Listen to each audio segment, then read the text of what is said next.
cuando uno analiza todas esas ecuaciones, entonces dentro de los resultados que están investigándose hay dos posibilidades, ¿no? En realidad son tres. De alguna manera hay que modificar las ecuaciones de Einstein y por tanto las ecuaciones de Friedman para evitar la singularidad. Hay tres propuestas, ¿no? Deben haber más, pero que yo conozco son tres.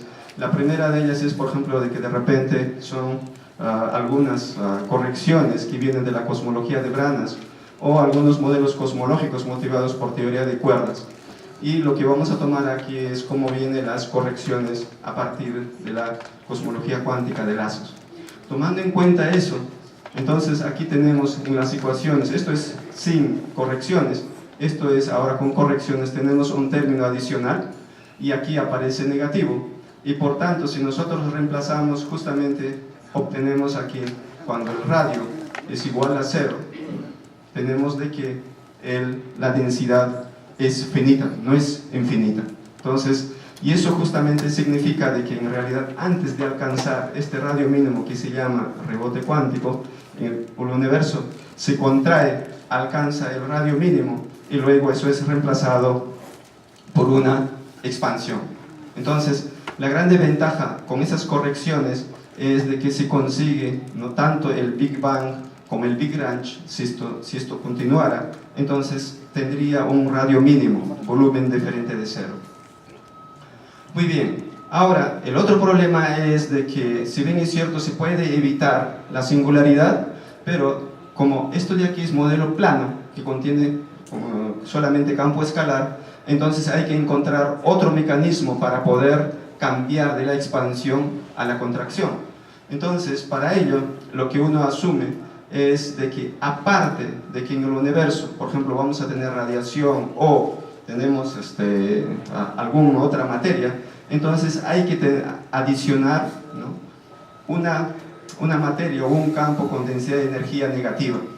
Y los candidatos son la constante cosmológica negativa o el potencial del campo escalar con estas características.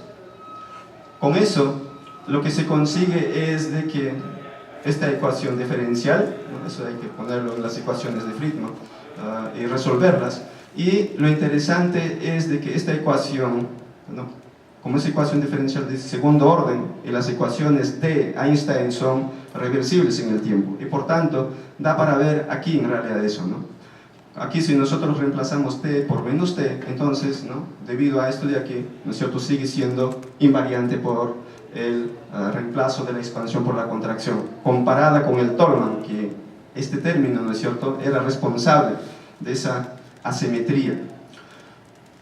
Muy bien, entonces si nosotros reemplazamos, pero ¿cuál es lo principal? Es prestar atención a este término que está aquí. Entonces, dependiendo del comportamiento de resulta de que este término puede comportarse como vamos a mostrar aquí, como fricción o antifricción. Entonces, si el universo se expande, entonces ese término adicional que ha aparecido, que es proporcional a la constante de Hubble, ¿no?, se va a comportar como fricción. Y si nosotros reemplazamos en las ecuaciones, ¿no?, entonces encontramos de que la presión es negativa. Y como es conocido, eso ya lleva al modelo cosmológico inflacionario. Ahora, si ese término del medio durante la contracción se va a comportar como si fuera un término de antifricción. Y eso, ¿no es cierto?, entonces el universo se contrae, por tanto, ¿no?, el término medio va a ser entonces antifricción. Y por tanto, la energía cinética del campo escalar es mucho más grande que su energía potencial, y por tanto, ahora tenemos, ¿no?, de que la presión es positiva. Esta asimetría en la presión, en la presencia solamente del campo escalar, entonces lleva a esto de aquí. Entonces tenemos dos asintóticas llamadas atractores.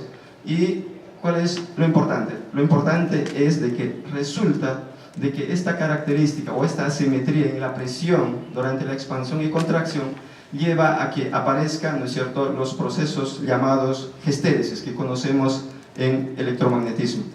¿Cuál es el origen de todo esto de aquí? Recuérdese de que, por ejemplo, si nosotros tenemos